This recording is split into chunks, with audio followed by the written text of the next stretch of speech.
Very good afternoon to all of you, and today we meet now for the chapter on industry. I was just planning it with everyone. So after this we will meet once more for infrastructure, and then one more meeting should cover us up on all discussions on economic survey. But it's actually great to have been supported so much by all of you. So thanks a lot for that. So let's get started and let's get going. So let's begin with the first things first. In the introduction part, economic survey says that industry holds a prominent position in Indian economy and it accounts for 31% of GDP during fiscal year 12 to 21 on an average, and employing over 12.1 crore people, and it can be the relevance can be identified through direct and indirect linkages with other sector, like it is linked to banking, insurance, it is linked to finance, it is linked to agriculture, inputs purchased from agriculture, tractor, fertilizer, pesticides as output supplied to agriculture. So the linkages of industry are also quite tremendous. Good afternoon everyone joining me now. Nice to see you all too. Now coming to this again, the next part is importance of industries. The first is it ensures that domestic production can accommodate domestic demand and reduces the reliance on import. So the current account balance is kept in check. So it reduces reliance on imports. Also, so improved trade and current account balances. Also, industrial growth has multiplier effects. Multiplier effects means as we create employment and create output, then industries will demand something as input from others and other industries, and they will create more employment, and other industries will also demand something from the given industries. So that way they have the multiplier effect. जैसे steel जो है वो utensil में use होगा, और utensil जो है वो hotel में use होगा, और होटल जो है वो एम्प्लॉयमेंट भी और भी ज़्यादा प्रोवाइड करेगा. तो ये एक मल्टीप्लायर इफेक्ट क्रिएट करता है, that one is leading to another, creating multiple employments and then creating multiple demand. Like steel industry will demand coal, steel industry can demand iron ore, steel industry can demand railway services, steel industry can demand equipment services, for the manufacturer. So that ways there are backward linkages and forward linkages, and that is what industry creates. तो ये industry का multiplier effect होता है कि backward linkages भी होते हैं, forward linkages भी होते हैं, और उससे मल्टीप्लायर इफेक्ट वर्क करता है इंडस्ट्री का. And that translates into employment growth. Some industries such as textile and construction have high employment elasticity. जब भी ये शब्द देखो employment elasticity, this is percentage change in output upon percentage change in employment. So in that, sorry, the other way around, my mistake. Employment elasticity would imply high percentage change in employment due to percentage change in output, percentage change in employment due to percentage change in output. So the meaning is that for a given change in output, there will be larger change in employment, and that will mean that a lot of employment gets created with higher improvement in output. And of course, it spurs services like banking, insurance, logistics, and as I told you, even software writing and all, industrial growth can contribute to that. अब एक ये table से पक्का कर लो, ये सवाल आप में से बहुत लोग मुझसे पूछते हो कि माइनिंग एंड क्वारीइंग इंडस्ट्री का पार्ट है या नहीं. अब इकोनॉमिक सर्वे का ये टेबल है 9.1. Mining and quarrying is taken as part of industry in India when we calculate GDP और जीवीए इन इंडिया. जब भी भारत में सकल घरेलू उत्पाद की सांख्यिकी की जाती है तो उस केस में माइनिंग और क्वारीइंग को इंडस्ट्री का पार्ट माना जाता है. ये याद रखोगे प्रीलिम्स के पॉइंट ऑफ व्यू से. Alright, from prelims point of view, please remember that whenever we measure gross domestic product or gross value added, we take mining and quarrying as a part of industry. The other parts are manufacturing, one of the most important part, electricity, gas, water supply, and other utility services and construction. If you see in the last year, the major growth has been here and here, electricity, gas, water supply and construction. This was the expected growth, the actual has been slightly less than this. And if you look at manufacturing, that is the disturbing link, where manufacturing is not picking up in India.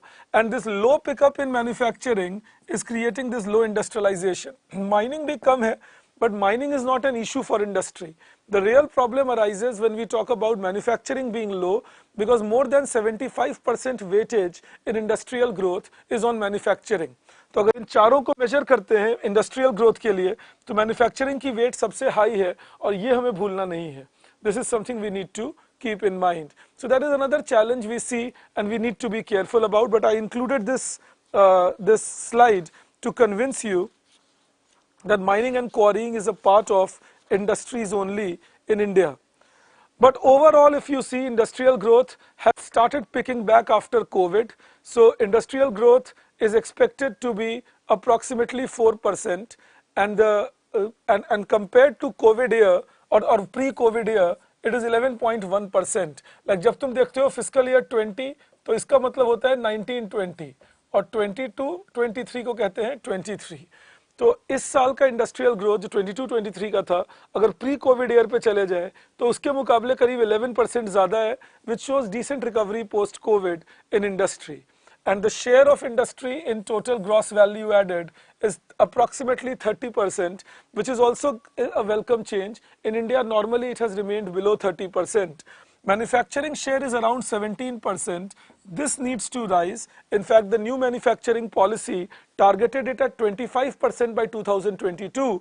But now we see that we are ending 22-23 and still the share is not even 20%. So this is something we need to get worried about when it comes to industrial growth as to how it would go ahead in India. So manufacturing is the key here, which needs to grow much better. But what is it that has created some better growth in industry in our country? So one is domestic consumption demand that has picked up well.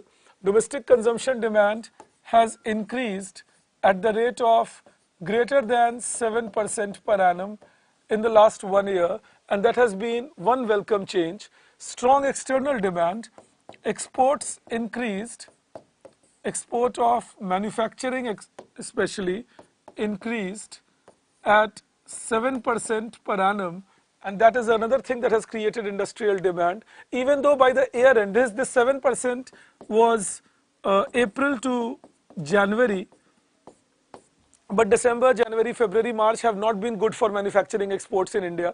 March has been slightly good. We have exported around $44 billion, but overall it has not been that good for manufacturing exports, as we discussed earlier, mainly due to high interest rate abroad. जो manufacturing exports खराब हुए भारत के पिछले 4-5 महीने में, क्योंकि बाहर interest rate high थे तो डिमांड कम होने लगा, इकोनॉमिक स्लोडाउन था बाहर, उससे डिमांड कम होने लगा, और लॉजिस्टिकल सपोर्ट खराब होने लगा, उससे डिमांड कम होने लगा. So demand reduced for our exports mainly because of lack of logistic support, higher interest rate and economic slowdown abroad. And due to that, exports performance has been slightly compromised in the last 4 months, 5 months. But overall, the year has still ended with a positive note. In manufacturing exports also, last year we had an export of $427 billion, and this year we are expected to export around $450 billion. So overall, there has been a 5% increase in exports in spite of bad global situation, which is a very welcome sign, if you ask me, for Indian export basket. And services exports have been the real deal makers. Service exports has gone up by around $350 billion is the value. So we are expected to touch something like a $780 billion by the end of this year. The commerce minister was a little maybe conscious when he said that it will be $760 billion. But I would expect the exports to be in the zone of $770-775 billion. And then of course increase in investment demand. ये अगर तुम्हें याद हो, मैं तुमसे पहले भी discuss कर चुका था कि हमारा इन्वेस्टमेंट डिमांड बढ़ा है पिछले कुछ सालों में. Now it is 34% of GDP, और इसको लेकर जितने भी नाटक आप अखबार में पढ़ते हैं मत मानिएगा, वो पॉलिटिकली विंडिकेटेड नाटक हैं. हमारे देश में भी एक दिक्कत ये हो गई है कि सब कुछ या तो एंटी सरकार चलेगी या प्रो. तो एनालिसिस की जगह पे सरकार, तो इकोनॉमिक्स में पॉलिटिक्स डालोगे तो घटिया हरकत होगी. तो ये मैं नहीं करता हूं कभी भी. क्योंकि मैं घटिया हरकत करने में बिलीव नहीं करता, लेकिन आपको भी वार्निंग दे रहा हूं कि आप भी ये नहीं करें, अपना कंसंट्रेशन बना के रखो कि बात क्या हो रही है। 34% of GDP is now today's India's investment. It has been picking up in the recent past, and that private investment picking up is a lot due to crowding in by public investment. Go back to the chapter in which we were discussing high capital expenditure and you will get it. But these are the reasons investment has picked up, export has picked up, and consumption has picked up, due to which we see that manufacturing and overall industrialization has picked up in India. Then the next thing is that private investment has gathered momentum overall. So if you see in all the sectors, steel, electricity, construction, mining, capital goods, chemical, in every sector if you see, the private investment part is now going beyond, barring capital goods, it is going beyond 0.1 lakh crore. तो 10,000 करोड़ से ऊपर का investment, और electricity जैसे sector में देखो तो 40,000 करोड़ के आसपास इन्वेस्टमेंट दिख रहा है हमें, स्टील में 25,000 करोड़ का इन्वेस्टमेंट दिख रहा है। तो अगर आप देखेंगे ये फिस्कल ईयर 22 के कंपैरिजन में सारे सेक्टर्स में ये आगे है। So this is picking up of investment that in every sector it is ahead compared to fiscal year 22, and that's again something which shows that private investment has actually gathered momentum, and all this is quite ahead if you ask me, and that shows that again private investments have been picking up mainly in the industrial sector quite a bit. The next thing I wanted you to see was that manufacturing remains in an expansionary zone. ये PMI manufacturing है। PMI manufacturing का मतलब होता है Purchasing Managers Index। ये एक सर्वे किया जाता है पर मैनेजर्स का जो मैन्युफैक्चरिंग में है, और इसके रिजल्ट निकाले जाते हैं। If the value is more then 50, this more than 50, it shows expansion, and if the value is less than 50, it shows contraction. So you'll see during COVID pandemic it was heavily less than 50. Again during the just post the Delta variant it was less than 50. But overall we see it becoming robust in this zone, especially when from last 3 quarters odd it has started going up. So this is one good sign again. And other than that, in index of industrial production, manufacturing has shown a growth. Again, if you compare 21 to 23, manufacturing shows a good growth. Construction goods show a good growth. That means construction activity, real estate, which was in a very bad state in 2019-20. So real estate has started picking up, which means some of the policies government took, like targeted long-term repo operation, or steel promotion, or giving extra loans to real estate, and faster clearance facilities, less compliance facilities, they have now started working. Another good sign is capital goods has shown a high growth, and consumer durables have shown a high growth. ये 4 मैंने इसलिए चुने sectors. Manufacturing ने overall तो grow किया ही है। Manufacturing में जो लॉन्ग टर्म सेक्टर्स है, ये जितने भी हैं आप देखो, ये लॉन्ग टर्म के सेक्टर्स हैं। Capital goods, infrastructure, consumer durables, ये सारे वो चीजें हैं जो लॉन्ग टर्म इन्वेस्टमेंट शो करते हैं। और 21 के मुकाबले 23 is showing some good growth. Now of course 21 was a COVID pandemic year, so comparison to 21 may not be that healthy, but even compared to 22, 23 has been doing quite well over the period. So positive increase shows that India is on right track with respect to investment and manufacturing. इसमें एक ही अभी तक चीज है, that labor law reforms have not been implemented. ये एक बहुत बड़ा चैलेंज है, क्योंकि मैन्युफैक्चरिंग के लिए ये फायदा नहीं है ये नहीं इंप्लीमेंट करने का. As long as we don't implement labor law reforms, manufacturing somewhere will keep struggling. So this is one challenge that we have, and we need to overcome them as quickly as possible. Another challenge that we have in this is that land acquisition is still not easy in India. Land acquisition difficult. तो जब तक land acquisition नहीं grow करेगा और जब तक labour law reforms नहीं होंगे, ये दिक्कत है. और एक और चीज है कि ये जितने भी इंडस्ट्रीज की हमने बात की है, ये कैपिटल इंटेंसिव इंडस्ट्रीज हैं, तो एम्प्लॉयमेंट को उतनी जल्दी असर नहीं दिखता मिलेगा अभी.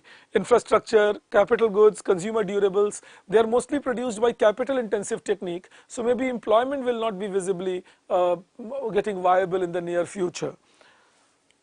Then another thing that I needed you to see, that first of all you should remember that this is the index of core industries. India में जब भी इंडस्ट्रीज पूछे 8 कोर इंडस्ट्रीज हैं: coal, crude oil, natural gas, refinery products, fertiliser, steel, cement, electricity.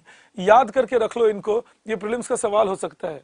Alright, remember this can be a question in your prelims exam, so please do remember good enough. Now again, if you see, in coal we have seen some good growth. This is again due to some policies that the government has made. In crude oil the growth has been hardly observed, rather it's slightly lesser than what we had earlier, and that is mainly because of government, the value going down of crude oil. Natural gas is also showing the same level compared to what it was earlier. Refinery products have shown an increase, and refinery products is what we export a lot also, so that's again broad based, showing a good growth. Fertilizer has shown an increase, but that is again because of the rise in price of fertilizer. ये value terms में होते हैं.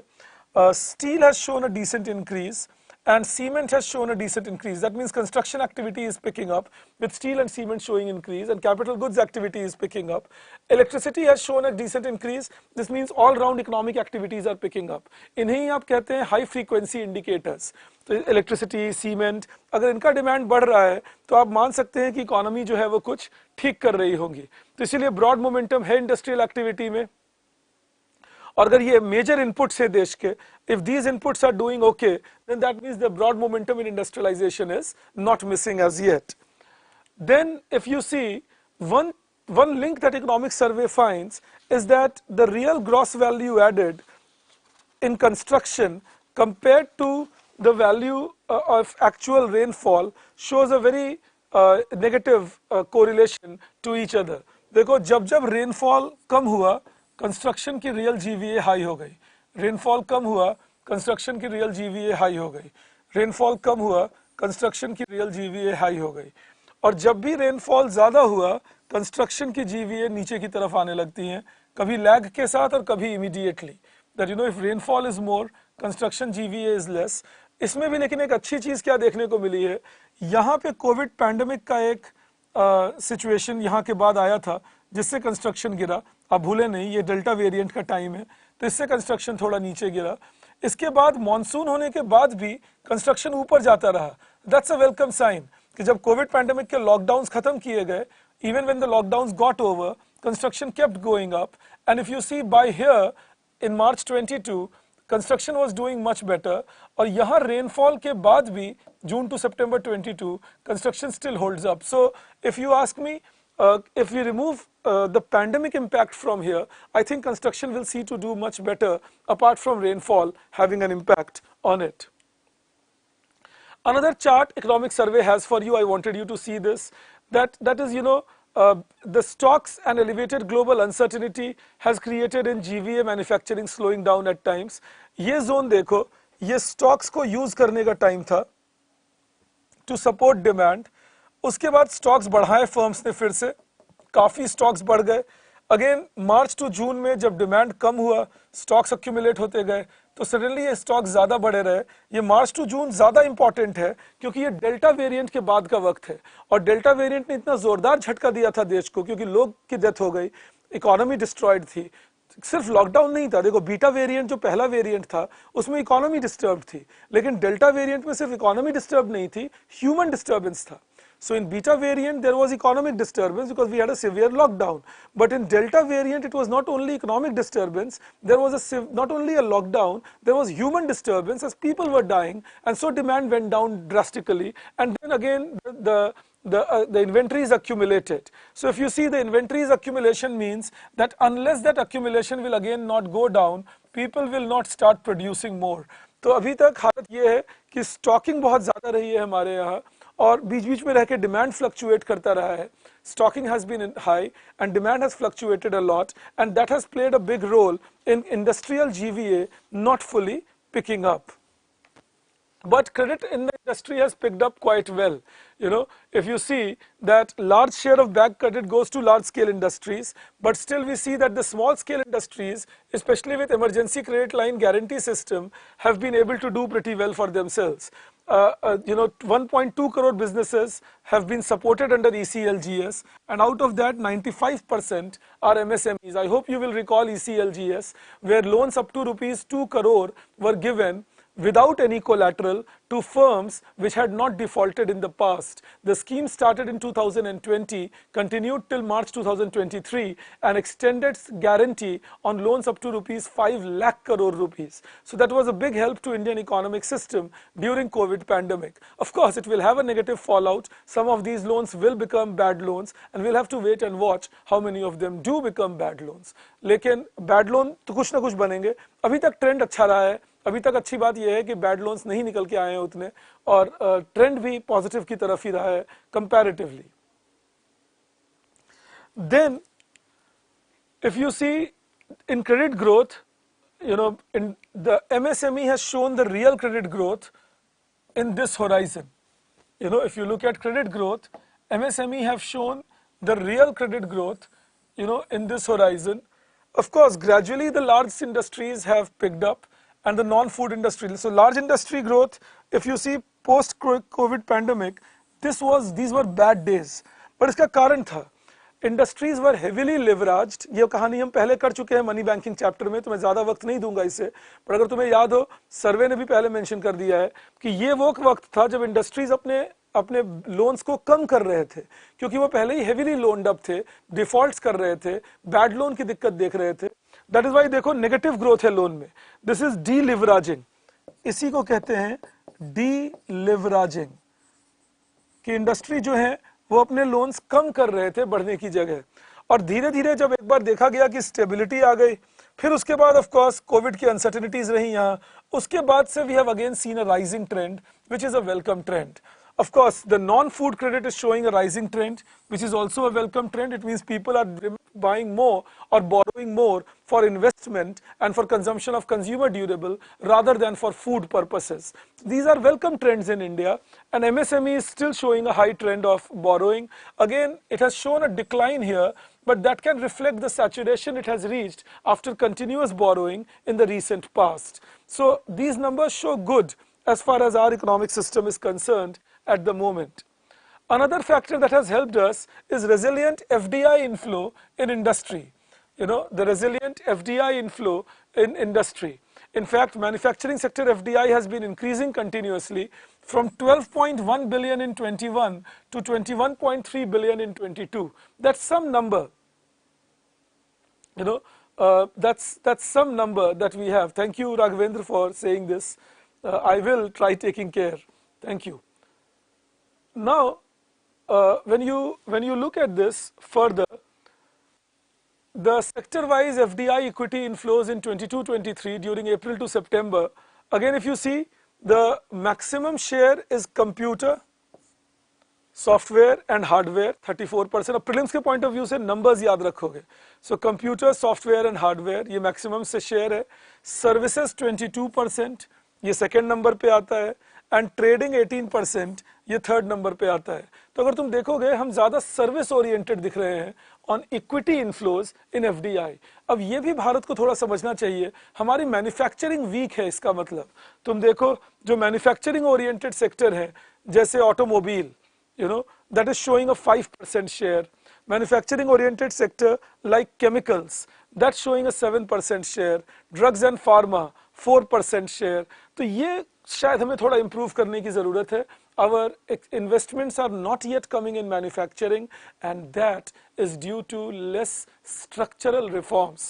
Our investment is not yet coming in manufacturing, and that is due to less structural reforms. So maybe if we can do structural reforms better, we can get some good results over here. The next thing is, what are the policy reforms that have been done so that in manufacturing FDI has picked up.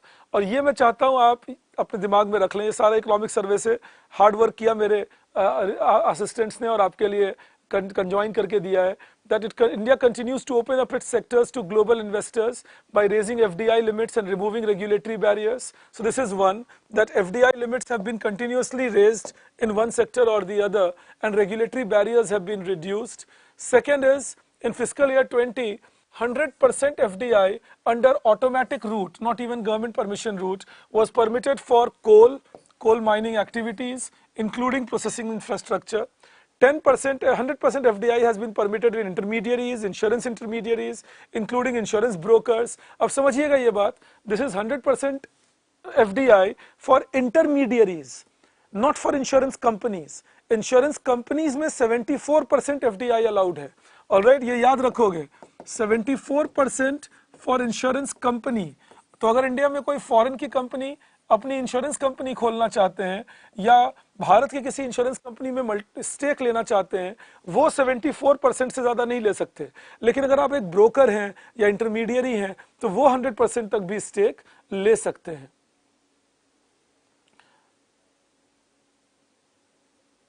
Real wages in rural areas have not increased, but in urban areas real wages have increased.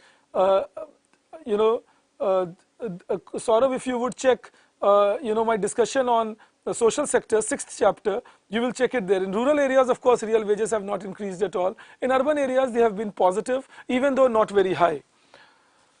And then opportunities of takeover acquisitions of Indian companies during COVID pandemic, the government amended the FDI policy. क्या amendment किया? If there is any, if companies from any country bordering India plan to take over an Indian company, then they will need government permission. क्या amendment किया FDI policy में? If companies from any bordering nation plan to take over company in India, then they will need government permission. और ये China के threat को रोकने के लिए था, that if Chinese companies start taking over companies in India. So the amendment done was, if companies from neighboring countries, that is countries which have a border with India, try taking over a company in India, they will need permission from the government. And FIPB was abolished in May 2017, so removed an extra window. And foreign investment facilitation portal has been launched, which has all details of which place you need to go to permission for, which is the nodal ministry, which department will give you permission for what. And that means that if you are a foreign investor in India, at least there will be some guidelines and there will be some checkpoints which you can take so that you don't have to run from one pillar to another post. So that is the other factor that comes in here. Then of course, if we see certain industry groups and their challenges. So in MSME, the recovery has been decent post-pandemic, even though if you ask me, their share in exports has gone down, but their actual value has gone up. तो share in exports इसलिए नीचे हुआ क्योंकि large scale industry के exports बढ़ गए, लेकिन actual value इनकी बढ़ी है. मैं आपको एक example देता हूँ इसमें. ये जो आप देख रहे हो, share in exports fiscal year 20, when this was around 52%, but this was 52% of $300 billion. तो यहाँ पर ये करीब $150 billion एक्सपोर्ट कर रहे थे, $150 billion एक्सपोर्ट कर रहे थे MSME. और जब आप यहाँ देखते हो that it has come down to around 43%. This is 43% of $400 billion in fiscal year 22-23. तो ये जो $400 billion आप देखते हैं, ये approximate of $450 billion rather जो आप देखते हैं, तो ये greater than $200 billion है. समझाना ये चाह रहा हूँ कि MSME के absolute exports बढ़े हैं, उनका percentage share कम हुआ है क्योंकि services का share बढ़ गया है और manufacturing by large scale industry का share बढ़ गया है. So even though the chart shows that the MSME share has gone down, but the actual value is much higher than what it was earlier. So that ways MSME have done comparatively better. And if you look at share in overall GVA, again we see that we have data till 21. This went down, but this was because of COVID pandemic. Agriculture share went up and MSME share went down. तो ये COVID pandemic के वजह से था. 22 और 23 का data, 21, 22 और 22, 23 का डेटा सर्वे ने नहीं दिया, लेकिन share in manufacturing GVA for MSME has been stagnant in 21, 22 and stagnant in 22, 23. ये एक चिंता का विषय जरूर है. It has not picked up as well as what we would have liked in 21, 22 and 22, 23. So this is something we need to again go for. But yes, good thing is that MSMEs have not defaulted. Not many have closed down, and recovery is again on the ground as we see that production by MSME has again started going up. Why did that happen? Again, there are steps that I have mentioned for MSME. Modification of the definition of MSME. Modification क्या किया गया? 3 changes लाए गए जो आपको दिमाग में रखना है.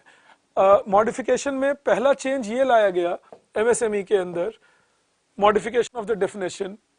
First change, increase in investment limit for all categories. Second change कि कितने इन्वेस्टमेंट लिमिट तक आप MSME डिफाइंड रहेंगे. जैसे पहले माइक्रो इंडस्ट्री के लिए 10 लाख तक का इन्वेस्टमेंट था, अब उसे 1 करोड़ कर दिया गया है. पहले स्मॉल के लिए 50 लाख तक का इन्वेस्टमेंट था, अब 5 करोड़ कर दिया गया है. तो इन्वेस्टमेंट लिमिट बढ़ा दिए गए हैं. दूसरा बदलाव क्या किया गया है, including turnover as a criteria. तो पहले सिर्फ इन्वेस्टमेंट के बेसिस पर MSME डिफाइन होते थे, अब टर्नओवर के बेसिस पर भी होंगे. Turnover means the revenue you earn by selling your product. So that's another positive change that we see in this whole picture. और तीसरा क्या बदलाव किया गया है MSME के अंदर, that is distinction between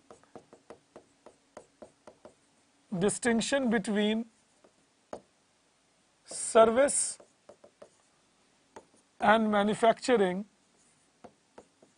has been removed.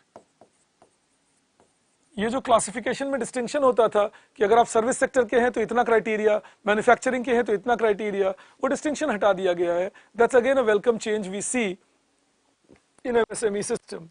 Then 20,000 crore subordinate debt for stressed MSMEs had been given.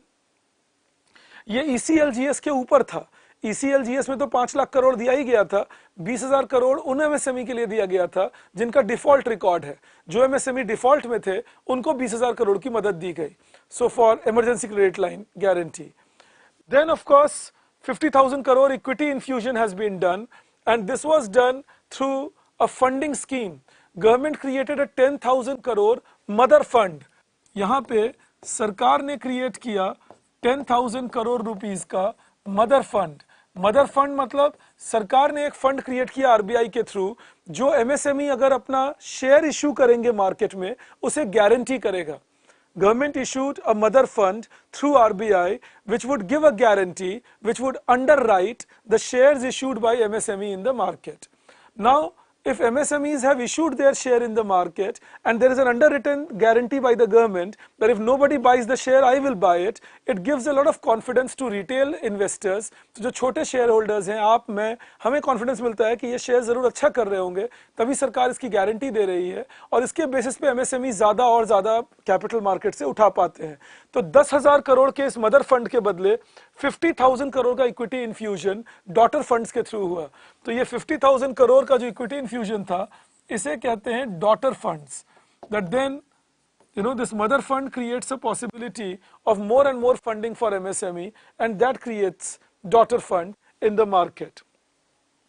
The Udyam portal for MSME registration, where all information about MSME, its type of business can be found.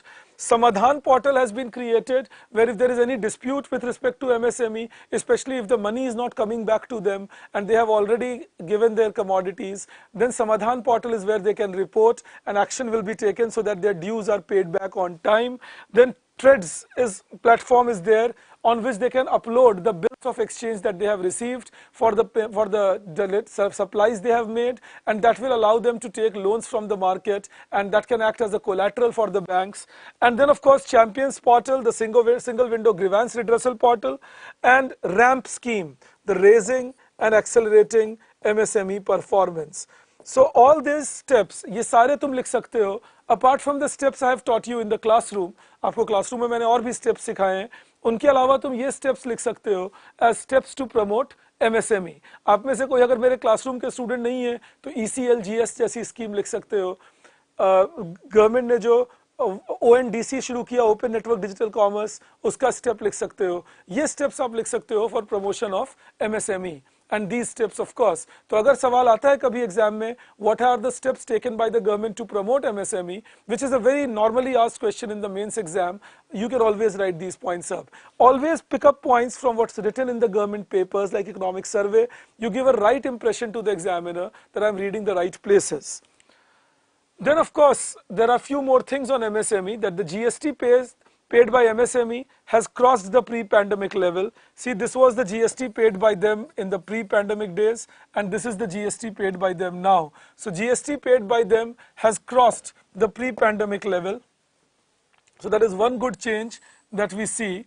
Another is, and if you see across sectors, it has gone well. Small sector, medium, micro, the overall thing has been quite decent. Then NPA rate, if you look at, now these were those which availed 𝐸𝐶𝐿GS and these were those which were eligible but did not avail 𝐸𝐶𝐿GS. ये एक welcome sign है. इसका मतलब ज़्यादा industries वो थी जिन्होंने 𝐸𝐶𝐿GS नहीं अवेल किया, उसके बाद उनका एनपीए रेट हाई है, तो इसमें दिक्कत नहीं है. इसका मतलब ईसीएलजीएस की वजह से एनपीए उतना हाई नहीं हुआ है कि जो इंडस्ट्रीज, जो कंपनीज एलिजिबल थी लेकिन नहीं लिया, उनका एनपीए इतना है 6%, 6.6, 5.5%, और जिन्होंने ईसीएलजीएस का मदद लिया उनका एनपीए उतना हाई नहीं है. तो ECLGS played a role in controlling NPS and rather NPA is coming out more from those who did not take ECLGS. तो ये जो इंट्यूटिव आइडिया आता था कि जिन्होंने ईसीएलजीएस में गारंटी फ्री लोन लिए होंगे वो डिफॉल्ट करेंगे, वो कम से कम अभी तक तो सत्य होता नहीं दिख रहा. You know, the intuitive idea that those who had taken loans during ECLGS will default is not looking correct with the numbers that we see. Then of course, electronic industry has been a key driver of manufacturing output exports, and mobile phone is a major driver. In fact, India has become one of the largest producer of mobile phones with 31 crore handset units that have been produced in India in fiscal year 21-22. And industrial electronic sector is also seeing a high rate of growth, mainly because of digitization and robotics application with the fourth industrial revolution. And then smart cities and Internet of Things are also creating demand for electronic sector.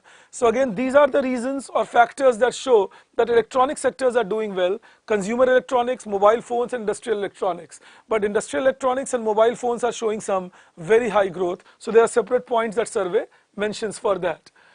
And if you see, the electronic exports have shown a robust growth. In US billion terms, electronic export was 3.9 in fiscal year 18, and that has increased, if you see, to 13.8 by fiscal year 23. That's almost a 4 times, 3.5 times increase, which is quite a welcome sign. इस decline को देखने की ज़रूरत नहीं है, ये Covid वाला साल था, तो इस साल ये decline आया. But otherwise it has shown a positive trajectory overall and it has shown us an increasing trend. अगर कभी एग्जाम में पूछेंगे कि trend of electronic export क्या रहा, तो आप कहोगे increasing. Then of course there are some initiatives taken. PLI has been one, Specs has been another, with semiconductors 76,000 crore has been promised here, and then this is for fabrication of semiconductors and display fabrications in India. That government is giving financial support, 50% of firms' capital expenditure, and whether it is semiconductor fabrication, display fabrication, compound semiconductor indicators in India, all these schemes, and जो भी scheme का expenditure है, up to 2.5% of that R&D support will also be given by the government. So 50% of firms' capital expenditure support and up to 2.5% of R&D expenditure support, both of these being done with respect to incentives under semiconductor scheme. You know, incentives under semiconductor scheme. So that is what we see, and that's a welcome change again that we observe here. If you see further, coal industry is doing good, and coal industry is trying to maintain the self-reliance. Last year it did pretty badly, but is expected to grow around 6 to 7%, and the production level is expected to be around 1.5 billion tons by 2030. Again, the important thing for you will be the trends. I just wanted you to keep the trend in mind, that overall the fiscal year 23 shows a high trend. 22 there was some problem in March, April, but overall the trend has been increasing in these fiscal years. So just the trend is important, keep it in mind. Coal stock has shown a better trend in 22 than 21. Mind you, 21 was a bad year, especially 21-22 जनवरी फरवरी मार्च ये खराब time था, but इसके बाद का trend positive रहा है. और इस साल जनवरी फरवरी मार्च में इस साल डर था बहुत. There was a fear that again in March 2023 we may have same issues that we had in March 22, but we didn't. Summer was not that bad this year, and electricity companies were prepared this year with extra reserves, and that has overall helped us quite a bit. Then of course the other is infrastructure sector, and construction activity has developed, as I was just telling you a little while ago, that steel, cement picking up. Again, if you see, the steel sector has shown an increasing production throughout, and steel consumption and production both, the production levels are almost touching $100 million tons, and consumption is also now touching almost 90 to 80 to 90 million tons. If you look at steel exports, we see some decline here, but that's because of the obvious global reasons.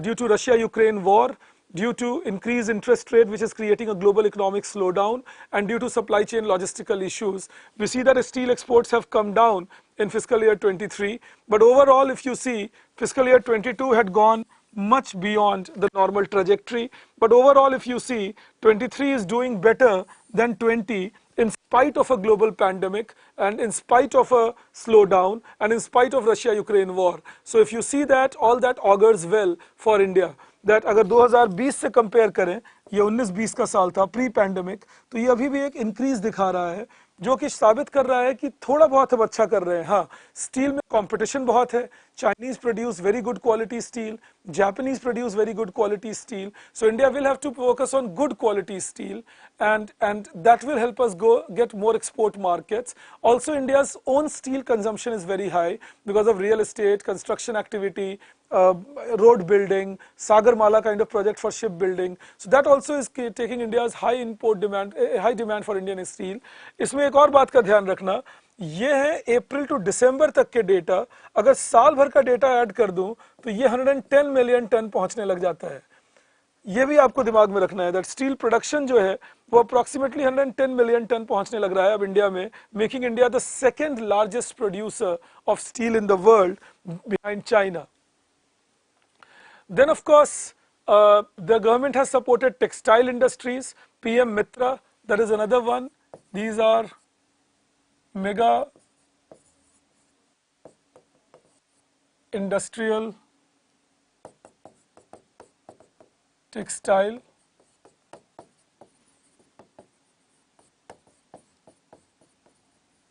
and regional apparel park, region, mega industrial textile region and apparel park, my mistake there.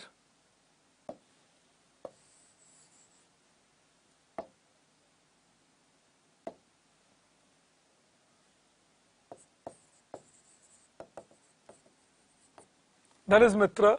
These will be places which will be developed by the government with all facilities of infrastructure, with a plug and play system that companies can come, they will be given sludge facility, waste treatment facility, infrastructure facility. They will also be given incentives of 300 crore and 500 crore to do capital investments in these places. And 7 Mitra parks have been planned in India, and that will be making India an industrial hub, mainly focusing on industrial textile. So that is what the government is focusing on, because textile sector is one of the largest employers in India, plus it focuses on rural population and on women population. And if we see, the export of textile has moderated quite a bit, and FDI in textile has gone down, and that all shows that somewhere the Vietnam and Bangladesh are beating us in this sector quite a bit. That is what we need to be careful about, that the exports have gone down. If you see, the ready-made garment exports have picked up slightly, but if you look at it overall, the textile exports have come down this year drastically, and they are slightly in the same zone as the year fiscal year 19. That's not a very good news for India. Bharat के पास textile में कम से कम अपने आप में एक काफ़ी ज़्यादा पकड़ थी एक समय पे दुनिया में, तो ये पकड़ हम कहीं ना कहीं खो रहे हैं, और बांग्लादेश, वियतनाम इनसे हार रहे हैं. तो यहाँ हमें मेहनत करनी पड़ेगी कि हम कैसे आगे बढ़ें. और अगर देखो एफडीआई इक्विटी की बात करें तो 19 से 20 में ये एफडीआई इक्विटी बढ़ी, फिर भी बहुत ज़्यादा नहीं है. It's hardly $200 million, which is nothing compared to what people are putting in China, where they have around $7 billion worth of textile FDI. Now that ways India has much less textile investment, and then it went down drastically during COVID pandemic, slightly went up, again went down. So these numbers are showing that we need to do much better with respect to our both export promotion and FDI infusion. इसी के लिए ये मित्रा scheme लेकर आए सरकार, that mega integrated textile region and apparel parks. And the idea is that it will reduce logistics cost, improve the competitiveness of Indian textile, boost employment generation, attract domestic investment and FDI, and position India firmly in the global textile market. ये objectives और benefits of मित्रा हैं. मैं फिर repeat कर दूं, मित्रा scheme में सरकार ने ये बोला है कि आप डेवलप कीजिए ये मित्रा reason either by government or by private or through public-private partnership, and these regions will be developed by creating integrated system, cluster-based approach, and infrastructure will be provided, waste treatment, effluent treatment parks will be provided, workers' residence capacity will be provided, all basic raw material supply will be provided, logistical support will be provided, and plug and play facility will be there, that companies just have to come and start production. So it's expected that Mitra, with 7 Mitra that are being targeted, India is expected to do much better in future.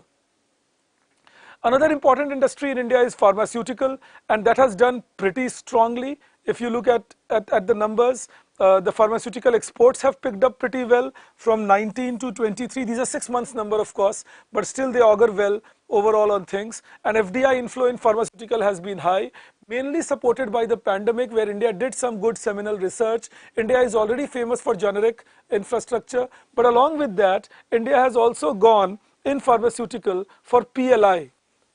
इसके लिए India गए हैं जो India को बहुत benefit दे रहा है, critical pharmaceutical ingredients में and domestic ingredients में, medical devices में, और pure pharmaceutical development में. So what we have done is, there is a PLI for 10 years, PLI for 8 years, and PLI for 9 years in all of these, and we have already committed 7,000 crore approximately, 6940 crore, 3420 crore, and 15,000 crore. So you know the total commitment is around 25,000 crore in pharmaceutical, and already approvals are given to more than 23,000 crore, 24,000 crore worth of investment within 1.5 years of the scheme, 2 years of the scheme.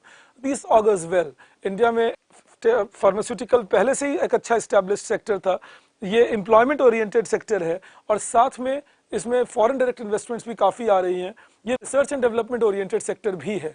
So all this is something that can put India on a much better situation than otherwise.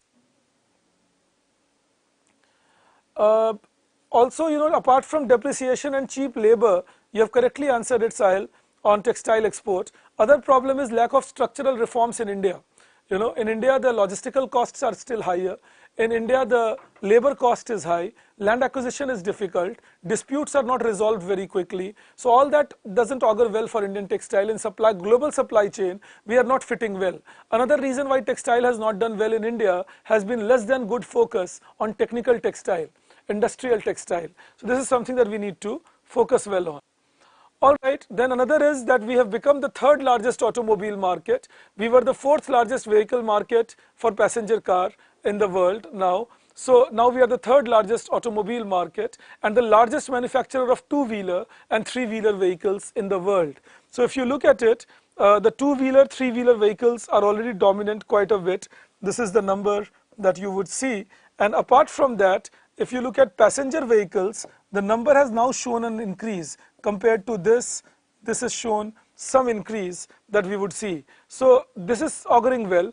Automobile एक खतरनाक sector था India के लिए, अगर आप मुझे पूछें 1920 में इसको लेके चिंता थी. 2 अच्छे समाचार हैं हमारे पास. Automobile sector reviving and real estate sector reviving, to some extent NBFCs reviving. ये सारे सेक्टर्स हमारे लिए बड़ा खतरनाक हालत में थे 1920 में, but now we see NBFCs are doing well, automobile is doing well, and real estate is doing well. So all that augurs well, if you ask me, for India. Our worry factor is still that we don't see textile doing well, we don't see footwear doing well. These are sectors that we would ideally like to do well, because this is where a lot of employment is created in India. So this is something we need to focus upon. Auto components ने भी बहुत अच्छा किया है. अगर आप देखें तो इंडिया में auto components की growth काफी high रही है.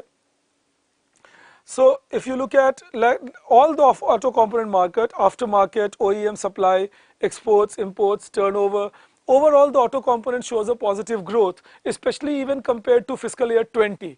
21 तो खराब था क्योंकि कोविड पैंडेमिक ईयर था, लेकिन अगर इस साल से कंपेयर करो तो भी किसी भी सेक्टर में नीचे देखने को नहीं मिल रहा, हमें ग्रोथ देखने को मिल रहा है, and that is something that augurs well. ये main prime drivers of Indian economy है। Auto component doing well, automobile doing well, if steel does well, if MSME do well, these are all positive augurs. NBFC does well, real estate does well, मतलब Indian economy थोड़ी ठीक हालत में जा रही है। हाँ, फिर कहूँगा पंक्चर क्या कर रहे हैं, textile not doing that well, footwear not doing that well, to a great extent even mineral sector is not yet picked up fully post the pandemic. तो ये कुछ हमारे लिए disturbing elements हैं, but overall it's a mixed thing, but towards the positive side if you ask me. Then of course FAME scheme की बात है ये कि consumption enhancing incentive for for faster adaptation and manufacturing of electric and hybrid vehicles, that is FAME. तो FAME 1 and FAME 2, तो अभी India में FAME 2 लाया गया है, faster adaptation of manufacturing for manufacturing of electric vehicles and hybrid vehicles, ये है FAME. अब ये FAME 1 आया था 2016 में, FAME 2 लाया गया है अभी, इसका टेन्योर है 2014 में, सॉरी FAME 1 था, और FAME 2 लाया गया है 2019 में. ये इंपॉर्टेंट है, इनको दिमाग में रखिएगा आप लोग जरूर, क्योंकि electric vehicles are becoming important in India. So I just thought we can have some discussion that the budget allocation has now been increased from 895 crore to 10,000 crore. So you see there is a huge impetus put by government on electric vehicles, and earlier it was to support 2.8 lakh hybrid vehicles. Now it is envisaged to support 1 million two-wheeler and 500,000 three-wheeler, 55,000 car and 7,000 electric buses. So large scale improvement has been done now. 425 electric buses की बात थी पहली बार में, 7,000 की बात है, अब 7100 की बात है अब. So all that shows some high increase now, and it has sanctioned around e-charging stations, and 68 cities are covered now. Earlier it was 10 cities. So all this, if you ask me, is going to be a big game changer in India in the next 5 years. ये एक बहुत बड़ा game changer होने वाला है भारत में, ये आप तैयार रहिए. The progress is tremendous in this field. अब तुम देखोगे बहुत जगह, बड़े सिटीज में, छोटे सिटीज में चार्जिंग स्टेशंस कॉमनली देखने को मिल गए हैं. दिल्ली में तो बहुत कॉमनली देखने को मिलता है आपको इलेक्ट्रिक चार्जिंग स्टेशंस, मॉल के बेसमेंट में, कनॉट प्लेस में, मूविंग एरिया में, हाईवेज पर. So you will see charging stations frequently, and as that starts happening the basic infrastructure starts developing. So it's going to be a good support, no doubt. And then of course, apart from FAME, there are PLI schemes from Advanced Chemistry Cell and Auto Component part. For Advanced Chemistry Cell, fiscal year 23 to 27, 18,000 crore is the outlay. और देखना जितना outlay होगा ना इसके अंदर, समझ लो इससे 5 times ज़्यादा प्रोडक्शन की बात हो रही है, कम से कम 10 times ज़्यादा, और कभी कभी तो 20 times ज़्यादा भी हो सकता है. जैसे अगर 18,000 करोड़ का आउटले है, कम से कम 2.5 लाख करोड़ के प्रोडक्शन की बात कर रहे हैं हम लोग, क्योंकि 4% से 6% का सपोर्ट है PLI में. So if PLI is supporting 4% to 6%, then 15 to 16 times increase is very obvious for the scheme that will be implemented. So this is one thing we see, and right now the expected investment is 27,000 crore, but it's expected that the total investment, finally the production levels, will be nothing less than 2,70,000 crore or 2,50,000 crore. And this will reduce price of batteries, faster electric vehicles adaptation, and that saves crude oil import bill. And of course then in auto component, and this component will be mainly towards improving the use of electric vehicles and promoting them more and more in India. Government is already giving subsidy on purchase and manufacturing of electric vehicles. Now they are gradually removing the subsidy system and creating this incentive to manufacture and sell more in the market. And then of course, Make in India 2.0, where 24 subsectors have now been chosen. These are the 24 subsectors that have been chosen in Make in India 2.0. Mainly I have tried giving you an idea. इसको एक glance ले लेना ज़रूर. इससे फ़ायदा ये होगा कि आपको एक idea रहेगा किन sectors में है Make in India 2.0 का एप्लीकेशन और किन में नहीं है. ये मैंने इकोनॉमिक सर्वे से ही पिक किया है, बट एक आपको जनरल आइडिया होना चाहिए that which sectors are covered under make in India 2.0. अब तुम देखो, मैं कुछ चीजें तुम्हें दिखाना चाहता हूं. Furniture, fisheries, EV components, agri produce, agrochemicals, ethanol, medical devices, auto components, leather and footwear, ready to eat, textile, toys and sporting goods. अगर आप जिनको मैंने मार्क किया है उनको काउंट करो तो आपको 13 सेक्टर्स दिखेंगे और ये सभी हेवीली लेबर इंटेंसिव सेक्टर हैं.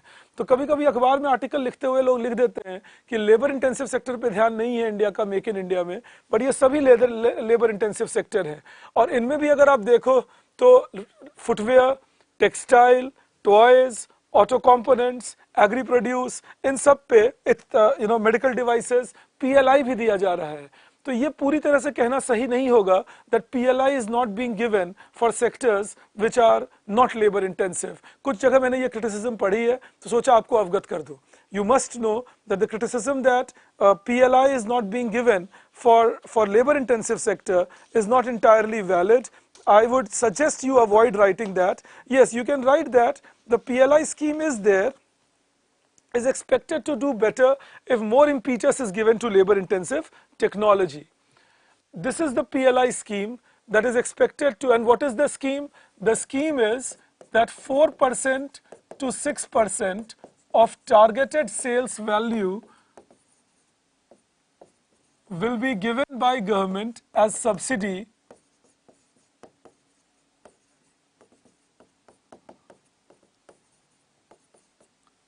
to the firm which produces the commodity entirely in India and then sells it.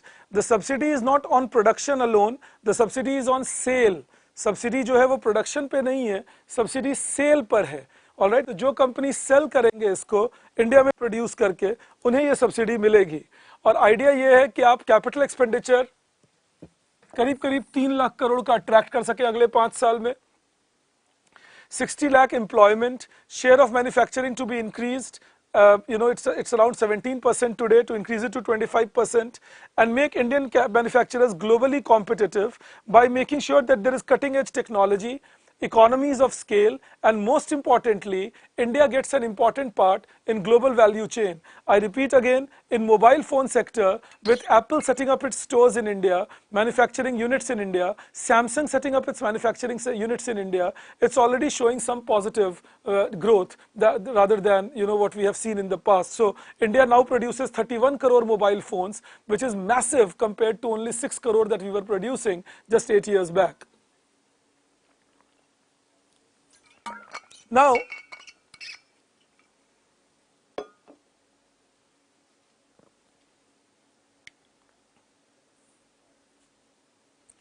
okay, Pranav, just answering your point.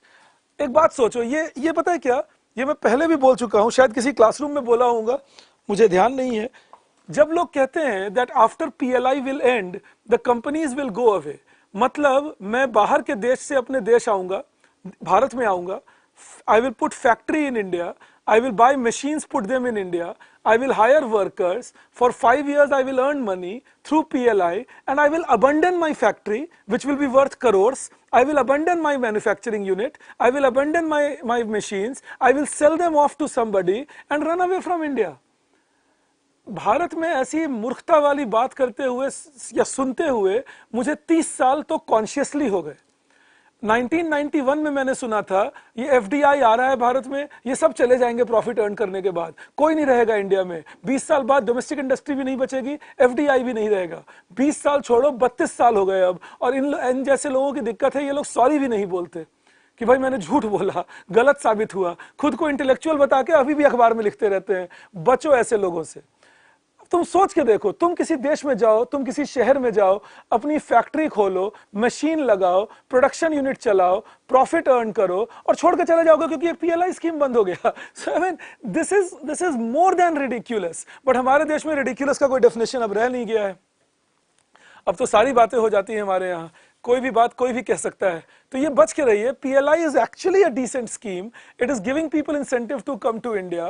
And once you have made a deep-end investment in a country, rarest of rare cases you leave. तुम सोचो Ford रोते धोते गए भारत से हंगामा करके, या general Motors, और इसलिए नहीं गए क्योंकि हमने जाने को कहा, क्योंकि वो टोयोटा से या ह्यूंडई से इंडिया के प्राइस कॉन्शियस मार्केट में लड़ नहीं पाए. तो हमेशा बच के रहना, ये कहानियां मत मानना. ऑलराइट, PLI ये कहना कि 5 साल के लिए आएंगे, पीएलआई में फायदा उठाएंगे, फिर चले जाएंगे, अपने फैक्ट्री का क्या करेंगे भैया, और अपने मशीन का क्या करेंगे, कंधे पे उठा के ले जाएंगे अपने देश, फैक्ट्री भी। तो ये समझने की बात है। ये तुम सब लोग इंटेलिजेंट लोग हो, ऐसा मुझे विश्वास है। तो कभी कभी खुद भी सोचा करो कि जो बात हो रही है वो हो सकती है या नहीं। Anyways, there is another thing that you need to know, that's about India pushing on fostering information. Now, when you look at fostering innovation, this is, और ये steps याद रखोगे, through incubation, hand holding का मतलब होता है, incubation मतलब initiating, doing pilot project, starting the program. Hand holding का मतलब होता है that you are supporting the firms in the initial days of research and development. Funding means money given, of course, and industry academia partnership means connecting them to universities, industry and university partnership to know better on things, and then mentorship, trying to tell people where you can sell your product, how you can use this research, and how you can improve your production capacity. So that is incubation, hand holding, funding, industry academia partnership, and mentorship. Also, the government has strengthened the IPR regime, even though if you ask me, a lot needs to be done here. We need much more flexibility in application, quicker resolution.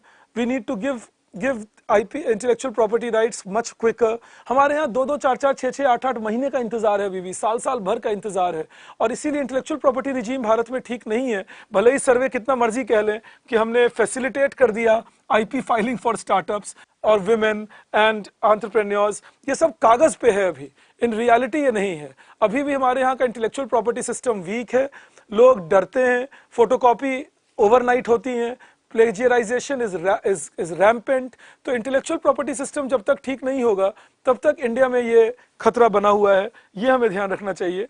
And but then one good thing is that on innovation index India was ranked 81 in 2015, now it is 40, which shows that innovation wise India has done some improvement in the last few years.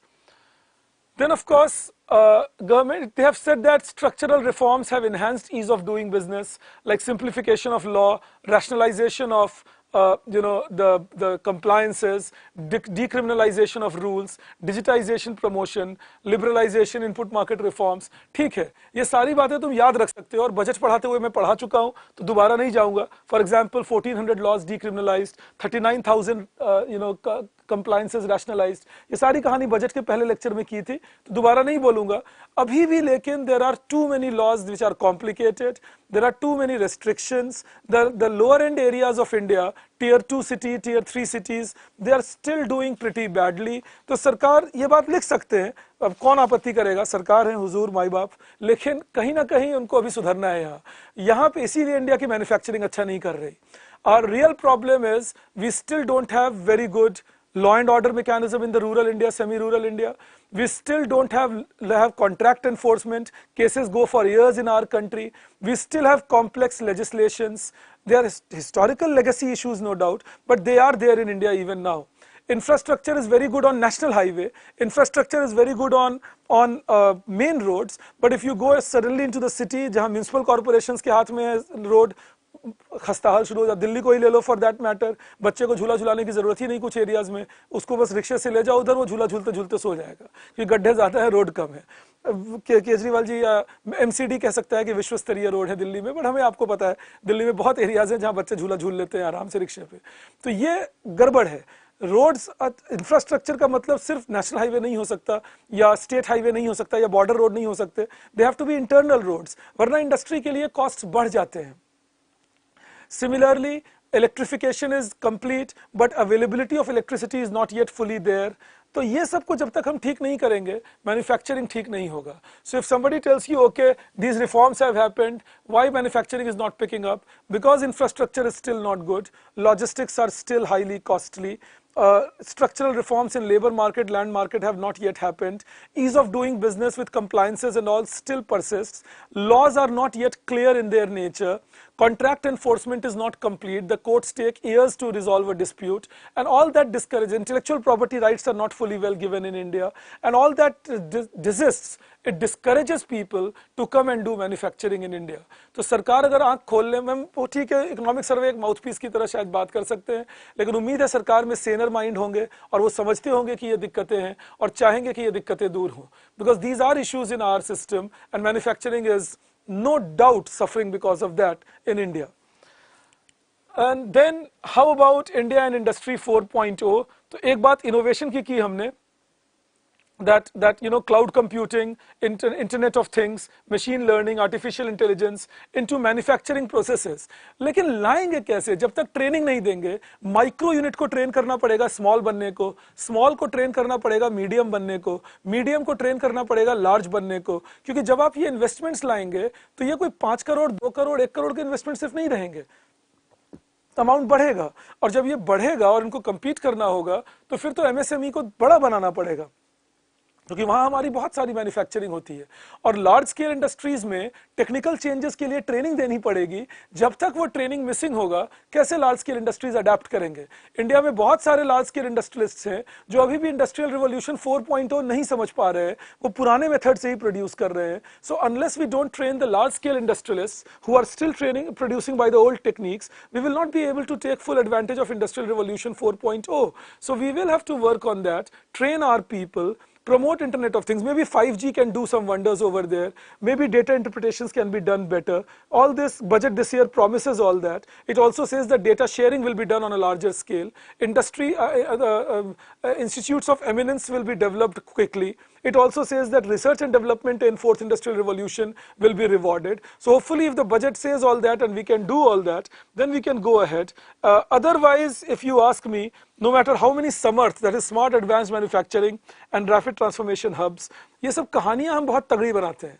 समर्थ पे कोई काम नहीं हुआ अभी तक ठीक से भारत में, और ये अगर मुझसे पूछो तो डिस्टर्बिंग पार्ट है कि कहानी सुना दी, ऐसा बनाएंगे, समर्थ बनाएंगे, सशक्त बनाएंगे, एक्रोनिम्स हैं, अच्छे लगते हैं सुनने में, पर जब तक इंप्लीमेंट नहीं होंगे काम कैसे चलेगा? So this is something that India has to go for. Unless we don't work on these aspects, the world will leave us behind, because people are adapting very quickly.